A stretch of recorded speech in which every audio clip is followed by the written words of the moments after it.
listening to This Won't Fix You. I'm your host, Nadine, and this show is a curation of interesting models, metaphors and images discovered or manifested through my work as an accredited psychotherapist. You can expect to hear nifty ideas, clever language and thought-provoking ways of looking at life. Each episode, you'll get one of two alternating perspectives.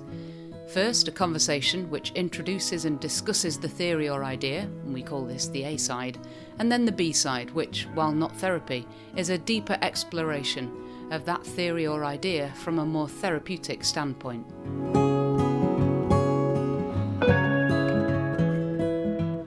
Hello, how are you?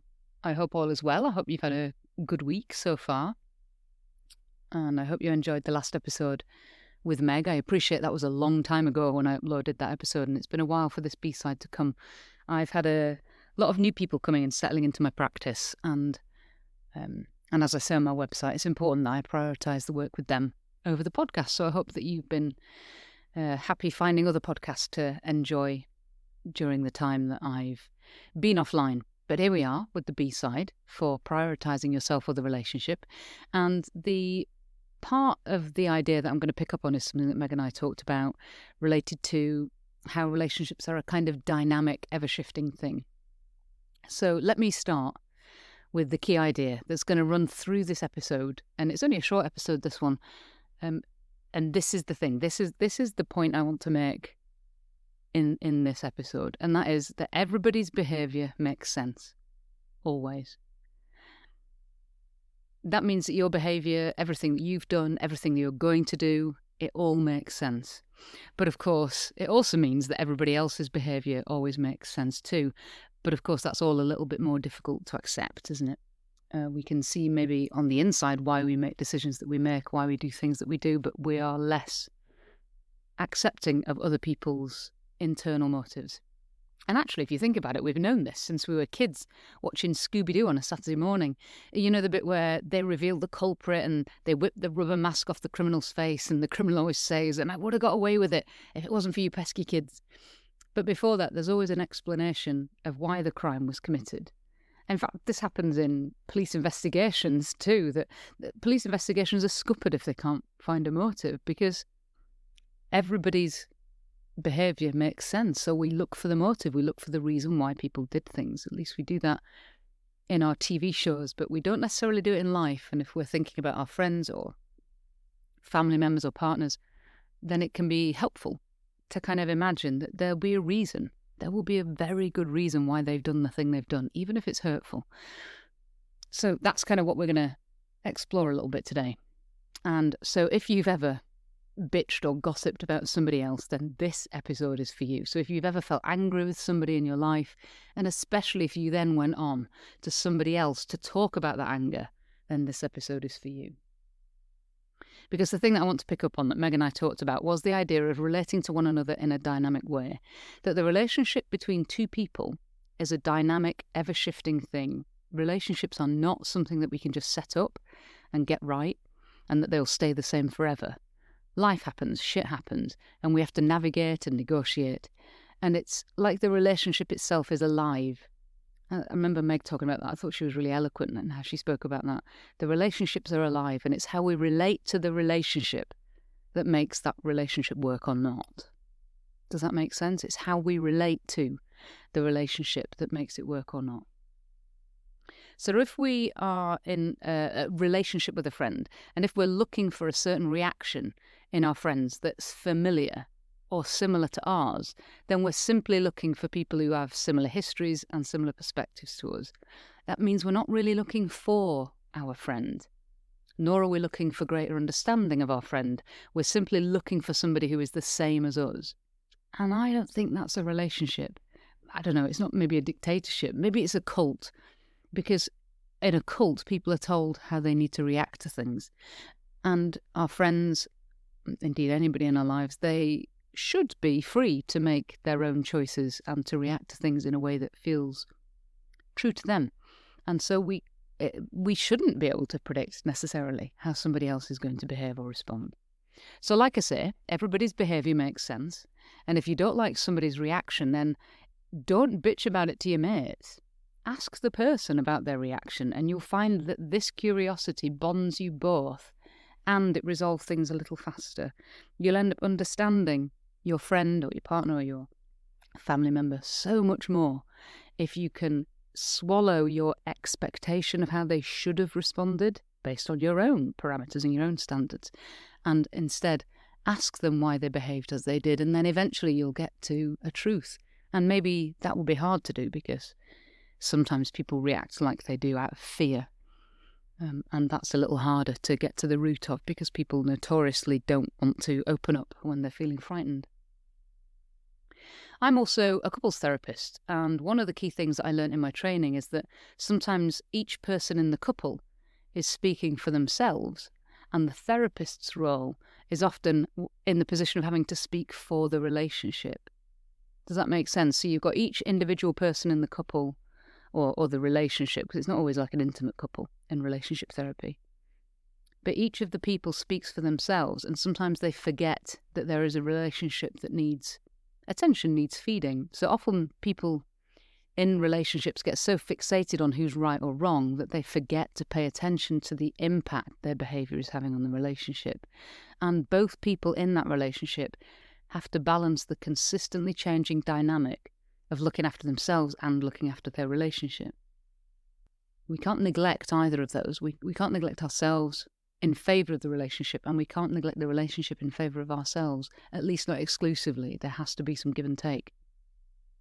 So you might believe utterly that it's okay and justified to say the thing to your partner, to behave in a certain way with your partner. You might believe that is utterly justified to say or do something. And of course you have every right to say what you like and, almost at least within the eyes of the law, behave exactly how you want.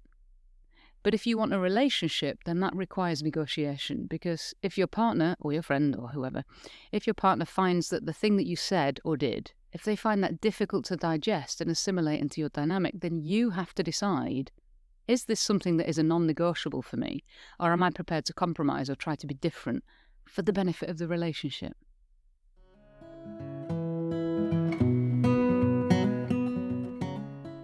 And I'd just like to take a little pause here just to say thanks to Cheryl Toomey. Thank you very much for your kind comments about the podcast. It was lovely to hear from you. And I'm sorry it's taken me so long to get back to you via the podcast. That's because I've not done these episodes for a while. But I hope you continue to enjoy the show as we go forward. We've got some exciting new guests coming up soon. They're going to bring a whole new perspective to the podcast, which I'm really excited about. Anyway, back to the show.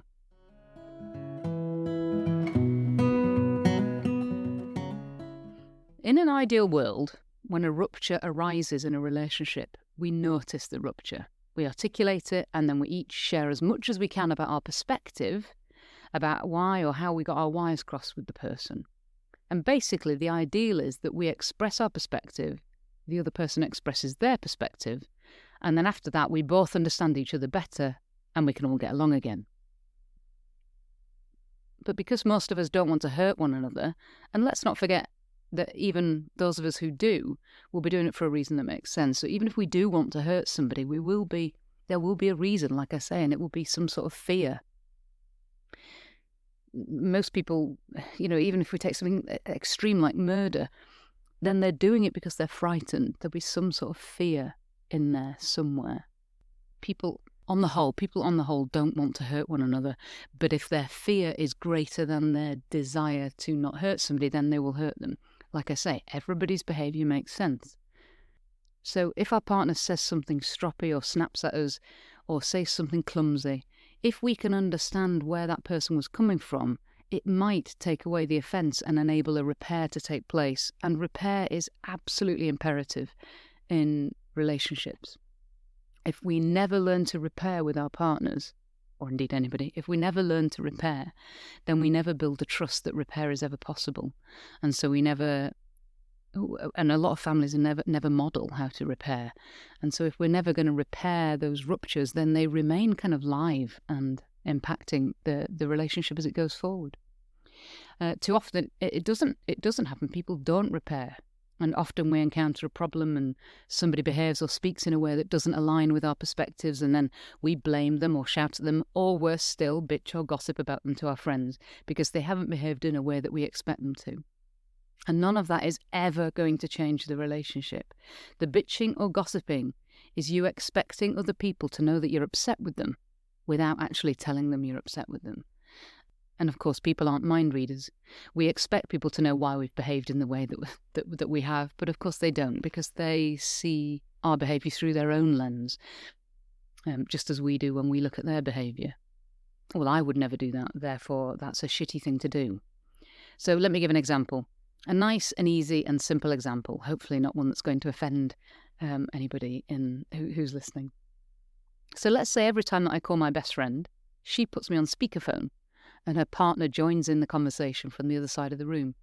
Now, depending on my upbringing, my beliefs, my state of mind at the time, and what I'm expecting from that friend in that moment, I might feel mildly irritated because I find it hard to actually hear both voices at once.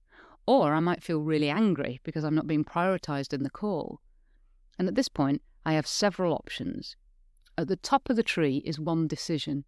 I could either say something or say nothing. That's the top of the flowchart. I either say something or I say nothing. If I choose not to tell my best friend, I might instead go and tell all my friends and canvass other friends' opinions on the matter and say things like, but it's just ridiculous. Wouldn't you want to have a conversation with your friend? It's just awful, isn't it? It's like she doesn't care about me. And all of this is you seeking to bolster your own I'm right narrative. So alternatively, if I say something to my friend, I risk something more immediate. I risk either opening myself up as being perceived as something, or I somehow manage to upset my friend, and maybe I'm going to get a defensive response or a critical one, and that might be a frightening place to be, so I might not want to open myself up to that.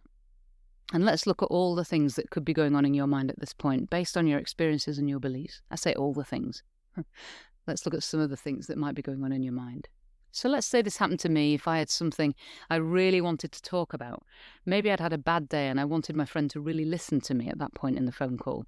And maybe being put on speakerphone had impeded that intimacy. Some of my expectations have not been met. And maybe I have a belief somewhere that phone calls should be private, or a belief that a friend should want to stop what they're doing and go away and find somewhere private to talk to me. So maybe my beliefs are being disrupted. Or maybe my feelings are hurt because I've been feeling quite lonely this week and I was looking forward to some time, just the two of us. We live miles apart and these calls are really important to me. I interpret my friend's speakerphone in the call as being a sign that they don't want this quality time with me in the same way that I want it with them. Maybe I'm frightened. Maybe I'm frightened of telling my friend because I don't want to be perceived as being needy or nagging or uptight or not able to go with the flow, or that I dislike my friend's partner. So there could be all sorts of fears about how I would be interpreted by raising the issue in the first place. Of course, there's another issue that I might be frightened about their response. Maybe this person has shown me in the past that they're not very good at opening conversations like this, and they will respond sort of in a defensive way. And so maybe there's a real fear there that I just need to keep my opinions to myself. So if I just don't say anything, then maybe my friend will get the hint from my snide comments that I'm going to make, and things will get better anyway. And of course, sometimes that might happen. Then we have the layer of actually what we might how we might say it, how we might use words, how to manage all these complex feelings and beliefs in the moment that we choose to say something. And we have their response to handle there too, if we've been a little clumsy or we've not managed to choose the right words. But if we can calmly articulate a little of how we feel, and if we are able to leave space for the other person and for their response to be whatever it is, then we might find out any manner of things about our friend in that moment. We might, for example, find that our friend knew that we felt lonely, and that's why they opened the call up to speakerphone, because they thought it might make us feel more like we're a part of the family. Maybe we'll hear that the friend wants to speak on a different day when they have fewer things going on, or maybe a different time of day. Or maybe we might find that the friend's partner really enjoys our company but doesn't quite have the confidence to make a call to us directly at another time, and so our friend is just trying to keep everybody happy. Of course, if our friend reacts in a defensive way, then that's an extra layer that we have to deal with, and that's for another episode. But you see my point. If I share my thoughts, feelings and beliefs, and you share yours, we can then find somewhere in the middle that works for both of us. And with any of these truths in front of us, as friends, partners, family members, that we can then find a way to resolve the issue. We have to step away from a place of, I'm right and you're wrong, and get to a place of, do you know that when you do this, I feel this? Do you have the capacity to change? And then the other person can say, yeah, I do actually, I'm sorry. This was my reason for doing it, but I can see that it's had a different impact, an impact that I wasn't necessarily banking on having. There's space for the apology and there's space for the growth and there's space then to move forward. If you want to hear more about this issue particularly, there's an episode of Rangan Chatterjee's podcast. The episode that I'm interested in is the 19th of March. It's called The Power of Mindset. And there's a woman on there who talks a lot about these kinds of issues, which I thought was interesting timing since it had come between Meg and I's episode and this B-side. So maybe that would be an interesting one for you to tune in if you like this idea. But good luck going forward and have a lovely couple of weeks. Thanks for listening. The next episode, which will be a conversation between myself and a co-host, will drop in a few weeks. In the meantime, if you'd like to have more of our conversations and metaphorical excavations, then, if you haven't already, do follow or subscribe to the podcast. And if you'd like to do me a favour, then I'd love it if you would share a favourite episode with a friend. See you again soon.